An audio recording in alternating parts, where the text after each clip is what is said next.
आपला मराठवाड्याचा विषय मगाशी सुरू होता. आपण जी प्रतिक्रिया बघितली होती राहुल, की धनंजय मुंडे आणि पंकजा मुंडे या दोघांनी जी प्रतिक्रिया दिली, त्यांच्या बोलण्याचा सूर साधारण असा होता की पूर्ण स्थानिक स्तरावरचं राजकारण आमच्या विरोधात असताना सुद्धा आम्हाला हे यश मिळालं. अर्थात अंबाजोगाई आणि 1-2 ठिकाणी त्यांना बीडमध्ये स्वतः यश मिळू शकलं नाही, पण परळी त्यांनी पुन्हा एकदा स्वतःच्या ताब्यात ठेवलेलं आहे. या 2 बंधू भगिनींचं बीडमधलं राजकारण आणि एकूणच तिथला जो राजकीय पट आहे, कशा पद्धतीनं विश्लेषण कराल या सगळ्या निकालांचं? संमिश्र यश आहे भाजप. नाही, खास करून तिथली जी सामाजिक परिस्थिती ना, त्याच्या अनुलक्षून ते बोलणं आहे धनंजय मुंडेंचं. खास करून आत्ता बघा, त्यांचं मंत्रीपद पुन्हा परत त्यांना मिळणार अशी चर्चा सुरू झाल्याबद्दल बरोबर काय पद्धतीच्या चर्चा तिथे सुरू झाल्या, आणि काही जरी झालं तरी धनंजय मुंडे नको असं एक वातावरण तिथं तयार केलं गेलेलं आहे. खास करून संतोष देशमुख यांच्या खून खटल्याच्या नंतर बीड आणि परळीतलं वातावरण थोडंसं वेगळं झालं, आणि त्यांना असं वाटतं आहे, खास धनंजय मुंडेंना, की आपल्याला जाणीवपूर्वक टार्गेट केलं जातं आहे. आता त्यांचं मंत्रिपद पण गेलं. मंत्रिपद गेल्यानंतर झालेली ही पहिली निवडणूक आहे, आणि त्या निवडणुकीमध्ये त्यांना जे यश मिळालं त्यामुळे त्याचं साहजिक त्यांनी क्रेडिट घेणं अपेक्षित आहे. पण मुख्यमंत्र्याच्या आत्ताच्या प्रतिक्रियेतनं एक जो भाग आहे, जो त्यांनी मराठवाड्याच्या अनुषंगाने पण सांगितला, मराठवाड्यातल्या नेत्यांची नावं त्यांनी आवर्जून घेतली. त्याचंही कारण तेच आहे की जी सामाजिक परिस्थिती मराठवाड्यामध्ये निर्माण झाली आहे, आणि असं म्हटलं जात होतं विधानसभा निवडणुकीला की भाजपला अपेक्षित यश मिळणार नाही, पण तिथं भाजप क्रमांक 1चाच पक्ष बनला विधानसभा निवडणुकीत. आत्ताही स्थानिक स्वराज्य संस्थांच्या निवडणुकीमध्ये भाजप क्रमांक 1चा पक्ष आहे, 52 पैकी 25. आणि अर्थात त्यांनी मधल्या काळामध्ये जे पक्षप्रवेश करून घेतले अशोक चव्हाणापासून, एक जो सूर मला आता मुख्यमंत्र्याच्या बोलण्यातला दिसतो आणि तो जाणीवपूर्वक आहे. ते असं म्हणतात की मी नकारात्मक प्रचार केला नाही. हा संदेश त्यांना यासाठी द्यायचा आहे की गेल्या वर्षभरामध्ये जी काही विकास कामं त्यांनी केली असं त्यांना वाटतंय, 1 ट्रिलियन इकॉनॉमीच्या दृष्टीनं, शहरं लक्ष ठेवून, कारण शेवटी असं आहे की इन्फ्राची जी कामं शहरांचा पण उल्लेख केला, इन्फ्राची कामं दिसतात. तर मुख्यमंत्र्यांचा प्रयत्न असा होता या निवडणुकीमध्ये की नकारात्मक प्रचार न करता आपल्या कामावरती लोकांनी आपल्याला मतदान द्यावं. हाच संदेश विरोधकांसाठी आहे. खरं म्हणजे ज्या पद्धतीची नकारात्मक प्रचाराची यंत्रणा विरोधकांनी स्वतःसाठी आत्मसात केलेली, आता ती त्यांना सोडून द्यावी लागेल. वोट चोरी, EVM असे जे राष्ट्र आणि राज्य पातळीवरचे विषय आहेत, त्याच्यापेक्षा लोकांचे प्रश्न काय आहेत. खरं म्हणजे 7-8 वर्षानंतर ही निवडणूक होत होती, स्थानिक पातळीवरती गैरव्यवस्थापन होतं, नागरी प्रश्न निर्माण झालेले होते, त्याचा कुठे प्रचारात उल्लेखच झाला नाही. एकतर नेतेच प्रचारात नव्हते, आणि जे होते ते राज्य आणि राष्ट्रीय पातळीवरच्या मुद्द्यावरती बोलत होते. त्यामुळे मुख्यमंत्र्याच्या ह्या बोलण्यातनं क्यू विरोधकांनी घ्यायला हवा. नकारात्मक प्रचार न करता असे कोणते मुद्दे आहेत की जे जनतेला अपील करू शकतात, त्या मुद्द्यावरती तर ते नाही गेले तर महापालिकेला पण दुर्दैवाने ह्याच्यापेक्षा, त्यांच्या दुर्दैवाने ह्याच्यापेक्षा वेगळं काही चित्र असणार नाही. आणि मराठवाडा काय, विदर्भ काय, पश्चिम महाराष्ट्र काय, आता सगळीकडे हे दिसत आहे की भारतीय जनता पार्टीचा जो विस्तार आहे तो गावागावापर्यंत पोहोचलेला आहे. जाणीवपूर्वक मुख्यमंत्र्यांनी पुन्हा सांगितलं की आमच्या नगरसेवकांची संख्या बघा, ती कशी दुपटीनं पुढे गेलेली आहे, 70% स्ट्राईक रेट. हा एक संदेश असतो कार्यकर्त्यांसाठी, आणि तो संदेश गेला या निवडणुकीत. आणि या पत्रकार परिषदेत त्यांनी प्रामुख्यानं ज्या शहरी लोकांनी आमच्यावर विश्वास टाकलेला आहे, त्या शहरी लोकांच्या अपेक्षेवर खरे उतरत आम्ही विकासाला चालना देऊ, शहरं बदलतील अशा स्वरूपाचा एक संदेश दिलाय. महापालिकेसाठी तो कदाचित संदेश असेल. या संख्या पण महाराष्ट्रातली शहरी भागातली अधिक आहे. आणि या चर्चेमध्ये आपल्यासोबत केशव उपाध्ये पण सहभागी झालेले आहेत. केशव उपाध्ये यांची वेगळी ओळख करून द्यायची गरज नाही, कारण त्यांचा चेहरा तुम्ही दिवस रात्र माध्यमांमधून बघत असता. भाजपचे प्रवक्ते आहेत, प्रमुख प्रवक्ते, आणि हिरिरीनं ते आपल्या पक्षाची बाजू मांडतात. हनुमंत पवार सुद्धा काँग्रेसचे प्रवक्ते आपल्यासोबत या चर्चेमध्ये सहभागी झाले आहेत. हनुमंतजी, आपलंही स्वागत आहे. केशवजी, तुमच्याकडे पहिला प्रश्न.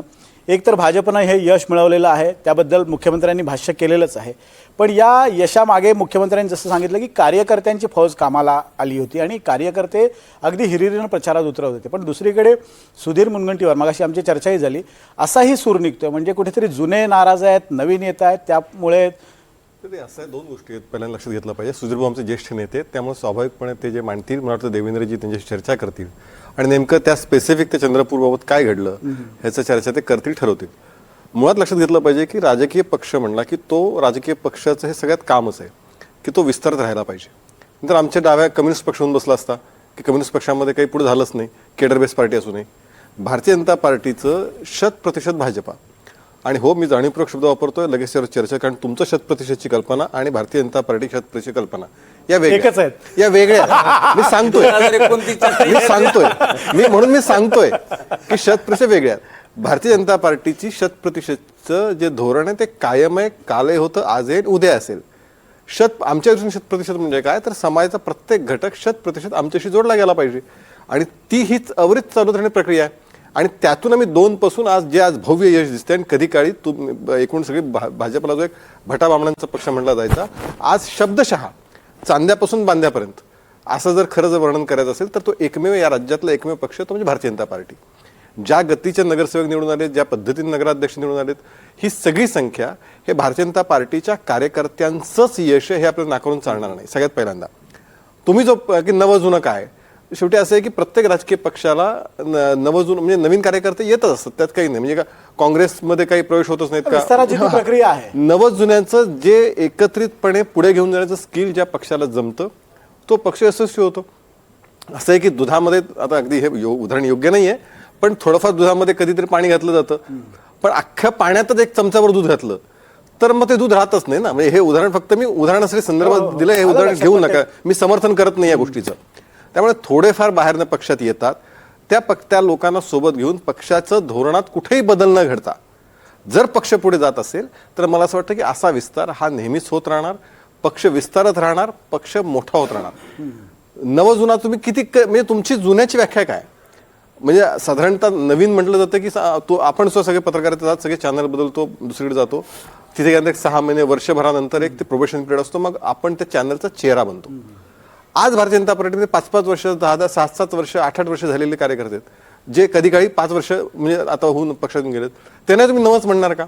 एका अर्थाने ते इथं रुळल्यानंतर इथली विचार पद्धती, इथली धोरण पद्धती हे त्यांनी स्वीकारली आणि त्या पद्धतीचं सगळं सुरू आहे.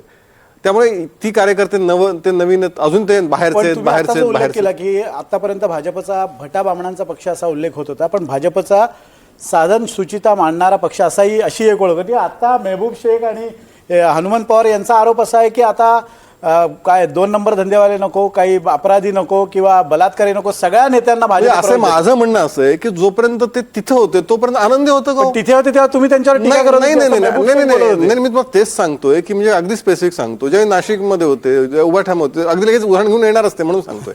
आणि 100 मध्ये एखादं ते उदाहरण आहे, पण त्याच्यावर म्हणजे भारतीय जनता पार्टी ओळखलं जात नाही ना. आजही बाकीचे 99 कार्यकर्ते हे भारतीय जनता पार्टीचे त्या पद्धतीने साधन सुचिता आणि सगळ्या गोष्टी पाळणार आहेत, नैतिकता सगळ्या निकषात बसणारे कार्यकर्ते आहेत. त्यामुळे एखाद्यावरून भारतीय जनता पार्टीचा तोच भारतीय जनता पार्टी असं म्हणतायत. नंबर 1. नंबर 2, कालपर्यंत तुमच्याकडे सगळे होते. मला खरंच आश्चर्य वाटलं ज्यावेळी अशोक चव्हाणांचा उल्लेख काँग्रेसवाले देतात, व कसं तुमच्याकडे असताना तुम्ही त्यांचा आदरातिथ्य करत होतात, अनेक आनंद त्यावेळी लुटत होतात, त्यांच्यासोबत तुम्ही त्यांच्या घोषणा देत होतात. आज ते तुम्हाला वाईट झाले का तर म्हणजे, आणि आज ते वाईट का तर ते पक्ष सोडून गेले म्हणून. म्हणजे माझं असं मत आहे कालपर्यंत तुम्हाला जे गौरवास्पद नावं होती ती आज केवळ तुमच्यापासून गेली आहेत. हा आणि जनता दुटप्पीपणा हा बघतीये, हा त्याचा सगळ्यात एक महत्त्वाचा मुद्दा आहे. त्यामुळे हा जो यश आहे हे 2-3 ह्याचे मेसेज काय, टेक अवे काय सगळ्याचे. एक, मगाशी उल्लेख केला की भारतीय जनता पार्टी अत्यंत ग्रासरूटची पार्टी, ज्याच्या नंबर 1ची पार्टी, ज्याच्यामध्ये अत्यंत तळागाळापर्यंत भारतीय जनता पार्टी पोहोचली. नंबर 1, 8 वर्षांतर निवडणुका झाल्या होत्या या. नंबर 2, विरोधकांची विश्वासार्हता आणि देवेंद्रजींची विश्वासार्हता खूप फरक आहे. म्हणजे भारतीय जनता पार्टी देवेंद्रजींच्या नेतृत्वाखाली जी वाटचाल करते एका अर्थाने खूप मोठं यश आणि देवेंद्रजींच्या नेतृत्वावरती कार्यनिर्णयावरती दिलेला जनतेचा हा कौल. ही मिनी विधानसभा आहे, पुढचे 2 महिने अजून आपण मतदान करणार आहोत. आता ही सुरुवात आहे. नगरपालिका, महानगरपालिका आणि जिल्हा परिषद, एका अर्थाने महाराष्ट्रातला सर्व स्तरातला कार्यकर्ता, मोठ्या शहरांमधला, मुंबई पुण्यासारख्या मेट्रो शहरातला, त्याचबरोबर छोट्या खेड्यातलाही जिल्हा परिषदेच्या निमित्ताने जो आता नगरपालिकेत नव्हता तोही मतदान करणार आहे. त्यामुळे एका अर्थाने सर्वजण मतदान देणार आहेत. त्याची सुरुवात, त्या विजयाची सुरुवात, मिनी विधानसभेच्या विजयाची सुरुवात या नगरपालिका निवडणुकीत झाली का महाराष्ट्रात काय वातावरण आहे हा दुसरा त्याचा अर्थ. तिसरा, स्वाभाविकपणे रवींद्र चव्हाणांसाठी आव्हानास्पद पहिली निवडणूक होती प्रदेश अध्यक्ष झाल्यानंतर, आणि पहिल्याच निवडणुकीमध्ये म्हणजे मला म्हणजे काही जणांना असं वाटेल की रवींद्र चव्हाण हे बैठकीचे कार्यकर्ते, संघटनेचे कार्यकर्ते, 8-10 तास सलग बैठकांनी अख्ख्या जिल्हा महाराष्ट्र पिंजून काढला होता. त्यामुळे त्यांच्या नेतृत्व त्यांना 100% यश पहिल्याच आव्हान त्यांनी पेचामध्ये झाला, हा त्यातला. चौथा, विरोधकांची विश्वासार्हता, सगळ्यात महत्त्वाचा मुद्दा. खरं म्हणजे मी असं मानणार आहे आणि भारतीय जनता पार्टी पण हे मानते की लोकशाहीमध्ये विरोधी पक्ष म्हणजे बॅलन्स तो असला पाहिजे. पण जनतेचे प्रश्न तुम्ही सोडवायचे नाहीत, कुठलेही मुद्दे तुम्ही घ्यायचे नाहीत. एक उठसूट वोट चोरी, मतदार यादी, मी उदाहरणासहित बोलतो. मुंबईमध्ये इतका मोठा अभय देशपांडे, तुम्ही सगळे साक्षीदार आहात, इतका मोठा मोर्चा काढला त्या वोट चोरीच्या मुद्द्यावरती. 5 नोव्हेंबरला मुंबईची महापालिकेची मतदार यादी प्रकाशित झाली. मला सांगा किती गंभीर आक्षेप किती घेतले गेले सगळ्या मतदार यादीवरती? फार नाहीच आहेत ऑलमोस्ट. गंभीर आक्षेप म्हणजे इकडचे मतदार इकडे ह्याच्यामध्ये. दुबार मतदार असलं पाहिजे का? रद्द झालंच पाहिजे, 100% रद्द झालं पाहिजे. पण आज जे शरद पवार गटाचे आक्षेप घेतात मला खरंच हसू येतं. या शरद पवारांनी 13 साली तारीख सहित एप्रिल मी तारीख सहित सांगायला तयार आहे, नवी मुंबईत जाहीरपणे सांगितलं होतं इथे मतदान करायचं आणि तिथे मतदान करायचं साताऱ्यामध्ये. म्हणजे जे कालपर्यंत तुम्हाला चालत होतं, मी 2012 साली देवेंद्रजींनी त्याच्याविरोधात कोर्टात केस केली. त्यामुळे आम्ही दुबार मतदाराची निर्दोष झाली पाहिजे, 100% झाली पाहिजे. पण तुम्ही जनतेचे प्रश्न लक्षात न घेता तुम्ही ज्या वरवरचे पराभवाची सोपी कारणं शोधत जाता, तुमच्या वाट्याला पराभवाशिवाय काही येणार नाही वस्तुस्थिती. आपण मेहबूब शेखना विचारा. मेहबूब शेख, सगळं ऐकलं मी, आता परत प्रश्न विचारत नाही. असं आहे की केशव उपाध्याय साहेबाचा आम्हाला आदरच आहे. ते तळमळीचे हाडाचे भारतीय जनता पार्टीचे कार्यकर्ते. तसे कार्यकर्ते आहेत म्हणून त्यांना यश मिळतं असं ते म्हणतायत. नाही, असे कार्यकर्ते हे यशाच्या पदावर नाहीत, याचं आम्हाला दुःख आहे. बाहेरून आलेले कोण लाचखोरांचे घरचे किंवा कोण लाडानी प्रसाद कुणाला भेटतो, कोण दरेकर येतात. पण केशव उपाध्याय, माधव भंडारी हे वंचित आहेत, ज्यांनी चांद्यापासून बांध्यापर्यंत भारतीय जनता पार्टी वाढवण्यासाठी जीवाचं रान केलं. ती लोक आज ह्या सत्तेच्या सारीपाटात आम्हाला कुठं दिसत नाहीत. आम्ही लहानपणीपासून ज्यांना बघतोय. मुळात असं आहे की आता त्यांना ते एवढ्या तरी तळमळीने बोलतायत. म्हणून मला आठवलं, तुम जो इतना मुस्कुरा रहे हो क्या गम है वो छुपा रहे हो, जे सुधीर भाऊ बोलले. वाह, काय म्हणजे या राजकीय वातावरणात पण हा शायराना अंदाज. केशव उपाध्याय साहेब बोलू शकत नसतील जे सुधीर भाऊ बोलले. म्हणजे आता काय झालंय, मूळ भारतीय जनता पार्टी ही गेली, आता बुद्रुक भारतीय जनता पार्टीचे मालक झालेत. आणि हे जे लोक आहेत जसे केशव उपाध्याय, त्यांच्यावर किती अन्याय झाला तर ते पक्ष सोडणार नाहीत. पण जे बाकीचे आता हे टाळकं जमा केले ना भाजपने, हे ज्या दिवशी वाईट दिवस येतील ना भाजपचे, तर सगळ्यात अगोदर पाळणारे हे असतील. हे जे इमानदार लोक आहेत हे इथंच थांबतील, ज्यांनी पक्ष हा मोठा होईल, सत्तेत जाईल आणि आपल्याला काहीतरी मिळेल ह्या भावनेने ह्या लोकांनी काम केलं नाही. आमची भावना हीच आहे की आयते लोक तुम्ही निवडून येणारे घेऊन. पण मेहबूब तुमचा मुद्दा लक्षात आला. पण मला सांगा, त्यांनी जे 3-4 ऐका तुम्हालाच प्रश्न विचारतो मी. त्यांनी जे 3-4 मुद्दे मांडले, एक तर पक्ष ग्रासरूट लेवलला पोहोचलाय, दुसरं म्हणजे पक्षाचं नेतृत्व गंभीर आहे, त्यांनी गंभीरपणे निवडणुका लढवल्या, तिसरं म्हणजे त्यांचं असं म्हणणं आहे की पक्षाच्या विस्तारामध्ये काही गोष्टी होत असतात, त्या गोष्टींकडे दुर्लक्ष न करता त्या ॲड्रेस केल्या जातील. या सगळ्या आघाड्यांवर जर त्यांचं नेतृत्व यशस्वी ठरत असेल आणि त्या आघाड्यांवर तुमचं नेतृत्व यशस्वी ठरत नसेल तर निकाल असेच येतील की?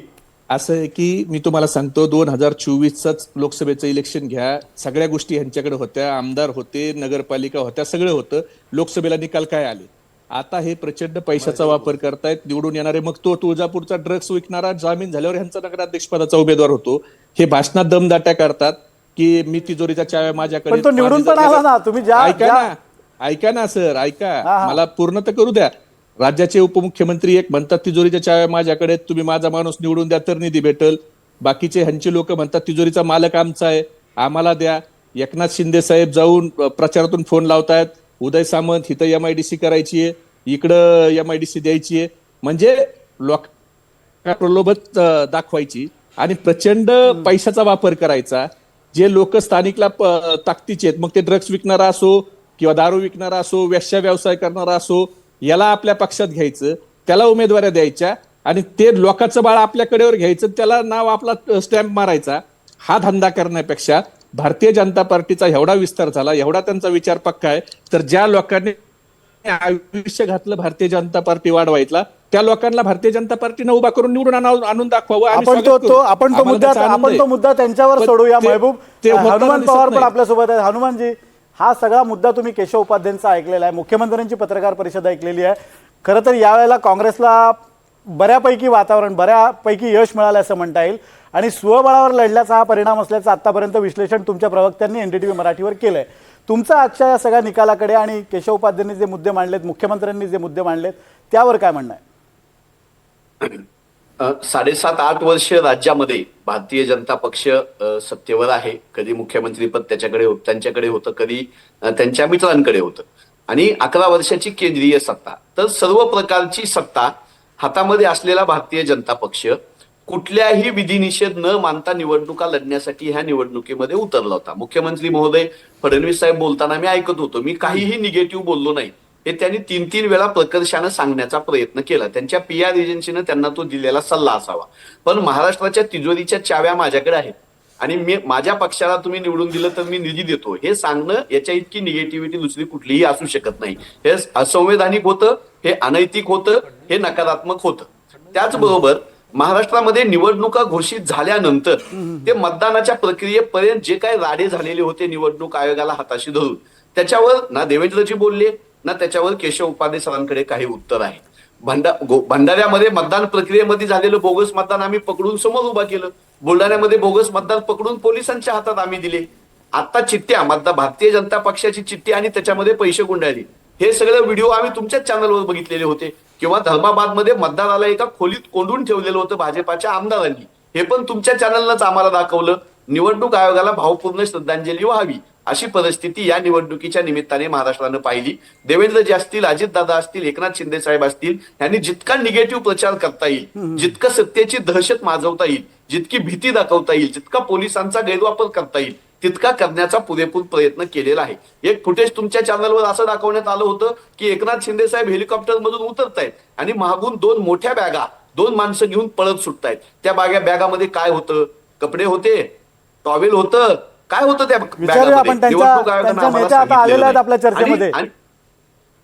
जी, त्यांच्या नेते आता चर्चेमध्ये आलेले आहेत, आपण विचारूया त्यांना उत्तर. तुम्ही आता जे मुद्दे मांडले माझं कंप्लीट होऊ द्या, बोला बोला, कंप्लीट होऊ द्या, माझं कंप्लीट होऊ द्या. भारतीय जनता पक्षाच्या आणि महायुतीमधल्या मित्र पक्षांच्या विरोधामध्ये आमच्या प्रत्येक जिल्ह्यामधलं जिल्हा नेतृत्व, राज्याचं नेतृत्व हे पूर्ण ताकदीनं उतरलेलं होतं. विश्वजितजी कदम साहेब असतील, अमित भैया देशमुख साहेब असतील, इकडे सगळे विदर्भामधले नानाभाऊ पटोले असतील, की ज्यांच्या चंद्रपूर जिल्ह्यामध्ये आज भारतीय जनता पक्षाला इतका मोठा धोबी पछाड दिला आम्ही, ते विजय वडेट्टीवार साहेब असतील, की पश्चिम महाराष्ट्रामधले अनेक जिल्हे आहेत, खानदेशामधले जिल्हे आहेत, की इथं आम्ही ताकदीनंच लढलो होतो. त्याच्याबद्दल हे जे नेरेटिव्ह तयार करणं आहे की काँग्रेसची लोक ताकदीनं उतरली नाही, आज जे तुमचे 129 जागा भारतीय जनता पक्षाच्या दाखवण्यात येतात, मी लिहून देतो, आमचे मार्गदर्शक राहुल कुलकर्णी साहेब इतर ज्येष्ठ पत्रकार बसलेले आहेत, त्या 100 जागा तरी किमान 2014 नंतर काँग्रेस सोडून, शिवसेना सोडून, राष्ट्रवादी सोडून बीजेपी मध्ये आलेल्या लोकांच्या असतील. त्यांनी ते निरक्षीर विवेक पद्धतीनं महाराष्ट्राला दाखवून द्यावं. त्यामुळे आम्ही ज्या आमच्या 37 जागांवर आता विजय दाखवण्यात येतो त्याला आम्ही वावटळीत लावलेला दिवा असं समजतो. आम्ही नागरी प्रश्नावरच बोललो, स्थानिक मुद्द्यांवरच आम्ही निवडणूक लढली, विकासाच्या प्रश्नावरच आम्ही बोललो. निवडणूक आयोगाकडे मतदार यादीवर जे आक्षेप आम्ही नोंदवले होते, राज्यभरामध्ये एकट्या काँग्रेस पक्षानं 1 लाखापेक्षा जास्त आक्षेप लेखी नोंदवले होते, एकाही आक्षेपाचं निराकरण निवडणूक आयोगानं केलेलं नाही. माझ्या धाराशिव शहरामध्ये 15,000 मतदार ते जिथं राहतात तो वॉर्ड सोडून दुसऱ्या वॉर्ड मध्ये टाकण्याचं काम केलं होतं. त्याचा मतदान प्रक्रियेवर परिणाम होतोच होतो. ड्रग्ज मधले आरोपी असतील, मारझोड करणारे असतील, श्रीरामपूर मधल्या आमच्या अनेक नगरसेवक पदाच्या उमेदवाराला पोलिसांनी घरी देऊन धमक्या देऊन माघार घ्यायला लावलेली असो, की डोक्यावर पिस्तूल ठेवून जामखेड मधल्या असतील किंवा जामनेर मधल्या उमेदवाराला माघार घ्यायला लावणारी यांची मंत्री असो. त्यामुळे पैशाचा प्रचंड वापर, दहशत, गुंड लोकांना दिलेली उमेदवारी, निवडणूक आयोग आणि पोलिसांच्या यंत्रणेचा गैरवापर. बरं हनुमान पवारजी, तुम्ही आता आरोपांची सरबत्ती केलेली आहे. मी पासलकरांकडे जातो. पासलकरजी, यांनी जो आरोप आता केला होता की ज्या पद्धतीनं मतदारांना धमकावलं जात होतं की तिजोरीच्या चाव्या आमच्याकडे आहेत, तुम्ही मतं द्या तर आम्ही तुम्हाला निधी देऊ. दुसरीकडे भाजपचे नेते असं म्हणाले की तिजोरीच्या चाव्या जरी दुसऱ्यांकडे असल्या तरी तिजोरीचा मालक आपल्याकडे आहे. कुठे ना कुठेतरी आमिष दाखवून हे सगळं घडवण्यात आलं असा आरोप आहे. कसं आहे, हनुमंतराव त्यांच्या पक्षाची बाजू मांडताना विरोधी म्हणून महायुतीच्या नेत्यांवरती बोलणं अपेक्षित आहे. ते बोलणारच. कसं असतं की प्रचार यंत्रणेमध्ये लोकांसमोर काही वेळा व्यक्त होताना या बाबतीमध्ये की बाबा राज्य सरकार आहे, राज्य सरकारच्या माध्यमातून डेव्हलपमेंट्स करू शकतो, तुम्ही संधी द्या, त्यामुळे हे बोललं जातं. कधी कधी ऑन कॅमेरा बोललं जातं, कधी कधी वेगळ्या पद्धतीने बोललं जातं. परंतु हे लक्षात घ्या की नेतृत्वाने, म्हणजे आताच थोड्या वेळापूर्वी आपण राज्याचे मुख्यमंत्री देवेंद्र फडणवीस साहेबांची आपण प्रेस कॉन्फरन्स बघितली की त्यांनी सांगितलं की कार्यकर्त्यांचं यश नेतृत्वाने दिवस रात्र मेहनत घेणं, माननीय मुख्यमंत्री असतील, माननीय अजितदादा असतील, माननीय एकनाथराव शिंदे साहेब असतील, किती 18 तास 20 तास ते पूर्ण या निवडणुकीच्या रणधुमाळीमध्ये पळतायत, जातायत. आणि मगाशी विषय निघाला की मराठवाड्याचा सुद्धा प्रश्न असेल, त्या ठिकाणी मग मराठवाड्यामध्ये जे यश मिळालं त्या यशाला काय स्वरूप दिलं गेलं? कारण लोकांचे प्रश्न सोडवणे. लोक ज्या वेळेस दुष्काळ म्हणजे ओला दुष्काळ पडला, लोकांची शेती वाहून गेली, त्यावेळेस माननीय अजितदादा पहिले शेतकऱ्याच्या बांधावरती गेले, त्या ठिकाणी शेतकऱ्यांना कशा पद्धतीने मदत करता येईल याचा प्रयत्न केला. हा प्रयत्न करत असताना राज्याच्या एकूण सर्वांगीण विकासाचा प्रश्न हातामध्ये घेऊन जनतेचे प्रश्न सोडवण्यासाठी वेळ दिला गेला पाहिजे. त्यासाठी सातत्याने प्रयत्न केले पाहिजेत आणि म्हणून निवडणुका ह्या एकाच पॅटर्न मध्ये केवळ फक्त घोषणा किंवा आपण वेगवेगळ्या एखाद्या विषयावरती केवळ वोट चोरी किंवा ह्या मुद्द्यांवरतीच केवळ निवडणुकांमध्ये लोक त्या बाजूने जातील असं नसतं. म्हणजे त्यामुळं निवडणुकीचा एकीकडे पॅटर्न बदलतो आणि हा बदलता पॅटर्न विकासाचा- सत्ताधाऱ्यांनी आपला ऍक्सेप्ट केलेला आहे आणि त्यामुळे हे यश मिळाले असं तुमचं म्हणणं आहे. ते यश मिळाल्यानंतर आला यशाने हुरळून न जाता तुमचा हे- मुद्दा लक्षात हे आला लोक की काम जनतेचे करणारे प्रश्न आहेत. सोडवलेले आहेत त्यामुळे हे यश मिळाले आणि त्यामुळे हुरळून न जाता आम्ही पुढेही काम करू असं तुमचं म्हणणं आहे. शीतल म्हात्रेजी आत्ता आपल्यासोबत आहेत. आता सकाळपासून विश्लेषण झालंय की आता स्वतः एकनाथ शिंदे यांनी सुद्धा या विजयावर प्रतिक्रिया दिलेली आहे. हा विजय तुम्हाला अपेक्षित होता की यापेक्षा अधिक चांगला विजय मिळाला असता असं तुमचं म्हणणं आहे? 50 ते जवळजवळ 52 आपले नगराध्यक्ष आलेत, परंतु मी तुम्हाला 54, मी तुम्हाला सांगू इच्छिते की हा आकडा 70 पर्यंत जाऊ शकतो. याचं कारण जवळजवळ 10 ठिकाणी आमच्या स्थानिक जिथे आघाड्या तिथे 10 ठिकाणी आमचे नगराध्यक्ष निवडून आलेत. जवळजवळ 6 की 7 अपक्षांची सुद्धा चर्चा चालू आहे. त्याच्यामुळे हा आकडा पुढच्या काही तासातच हा 70 पर्यंत जाईल एवढं मी तुम्हाला खात्रीने सांगू शकते. नाही आता ते कुठल्या गटातले ते तुम्हाला पण तेही होत नाहीयेत म्हणजे. पण मला एक सांगा की ज्या पद्धतीनं भाजपचा हा विजय आहे, एक प्रकारे सत्ताधाऱ्यांना विजय मिळाला हे निसंशय खरं आहे, पण भाजपचा विजय, शिवसेनेचा विजय आणि अजित पवार गटाचा विजय यामध्ये खूप मोठा फरक आहे. अगदी. म्हणजे सत्ताधारी एकाच पानावर आहेत तरी सुद्धा विजयाचा फरक मोठा आहे. हे चिंतेची बाब वाटत नाही? नाही, कसं आहे, माननीय शिंदे साहेब यांच्या नेतृत्वाखाली हा जो विजय मिळालेला आहे हा आमच्यासाठी खूप मोठा विजय. कारण त्यांनी नेतृत्व घेतल्यानंतरचा ही आमची पहिली निवडणूक होती कार्यकर्त्यांची निवडणूक म्हणून, आणि स्वतः शिंदेसाहेब कार्यकर्ते म्हणून फिरत होते, प्रत्येक ठिकाणी जात होतो. जवळजवळ 54 सभा त्यांनी संपूर्ण महाराष्ट्रात घेतल्या. श्रीकांत शिंदेजीने 22 सभा घेतल्या आणि लाडक्या बहिणी असतील किंवा शेतकरी असतील या सगळ्यांनी त्यांना जो पाठिंबा दिला, म्हणजे जे नरेटिव्ह महानगरपालिकेसाठी इथे पसरवण्यात चालले की मराठी माणूस हा शिवसेनेबरोबर नाहीयेत, बाळासाहेबांचे विचार घेऊन चालणारी ही शिवसेना नाही, हे नरेटिव्ह तोडून काढलेलं आहे. कारण ही महाराष्ट्रातली जनता ज्यांनी हे मतदान केलं ही मराठी नाही आहे. आज महाराष्ट्रातल्या मराठी जनतेने माननीय शिंदे साहेबांना पाठिंबा देऊन त्यांनी हे सांगितलेलं आहे की हिंदू हृदय सम्राट बाळासाहेब ठाकरे यांच्या विचारांवर चालणारे जर कोणी शिवसेना असेल तर ती शिंदे साहेबांच्या बरोबर आहे, हे त्यांनी सांगितलेलं आहे. आज आम्हाला जेवढे नगराध्यक्ष मिळालेत, मला वाटतं विरोधी पक्षांची बेरीज करून सुद्धा आमच्या इतके होत नाहीयेत. ही आमच्यासाठी खूप मोठी गोष्ट आता आहे. असं हां एकनाथ शिंदेचं आणखीन एक क्रेडिट आहे की ते मुख्यमंत्री असताना त्यांनी ज्या काही योजना राबवल्या ना ते प्रत्यक्ष ह्या निवडणुकीच्या प्रचारात रिफ्लेक्ट होताना दिसल्या.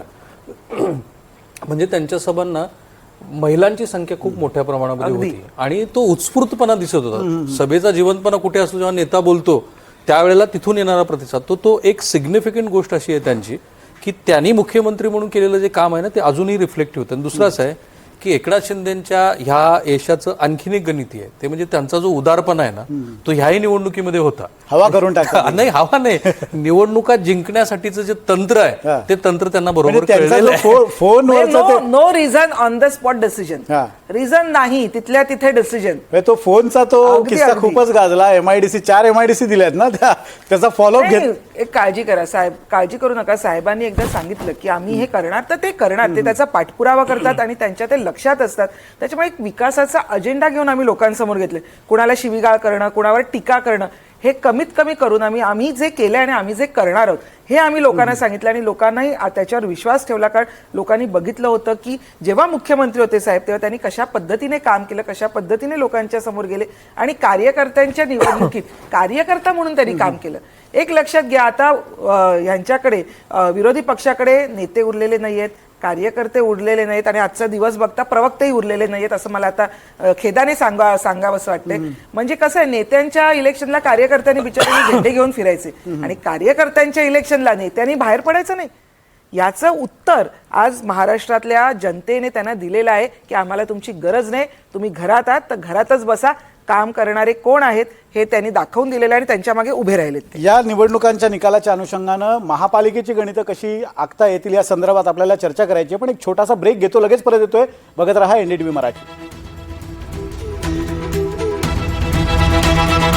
हे आहे NDTV आणि आपण पाहत आहात NDTV मराठी.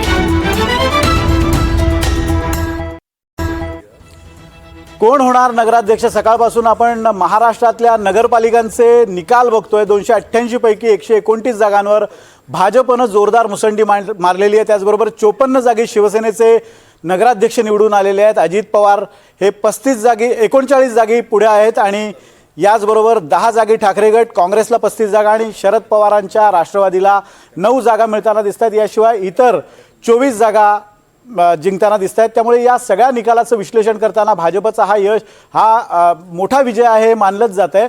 पण त्याचबरोबर सत्ताधारी पक्षातले इतर 2 पक्षसुद्धा मोठ्या प्रमाणावर मुसंडी मारताना दिसत आहेत. या सगळ्याचं विश्लेषण आपण दिवसभर करतोय. आपल्यासोबत शीतल म्हात्रे आहेत. त्याचबरोबर आता महेश चव्हाण, राष्ट्रवादी शरद पवार गटाचे नेतेसुद्धा आपल्यासोबत या चर्चेमध्ये सहभागी झालेले आहेत. मगाशी आम्ही जो विषय चालला होता आमचा, की या निवडणुकांचं रिफ्लेक्शन हे पुढच्या महापालिका आणि जिल्हा परिषदांवर दिसू शकतं. विशेषतः हा शहरी भागातला मतदार आहे. आणि मुख्यमंत्र्यांनी आता त्यांच्या पत्रकार परिषदेमध्ये मांडणी करताना असं सांगितलं होतं की ज्या शहरी भागातल्या मतदारांनी आमच्यावर विश्वास ठेवला आहे त्या शहरी भागातल्या मतदारांच्या अपेक्षा आम्ही पूर्ण करू. महापालिका निवडणूक आहेत, पुन्हा एकदा शहरी मतदारच आहे. एक प्रकारे मुख्यमंत्र्यांनी या प्रतिक्रियेतनं महापालिकेतल्या मतदारांना सुद्धा एक प्रकारे आवाहन केलेलं आहे.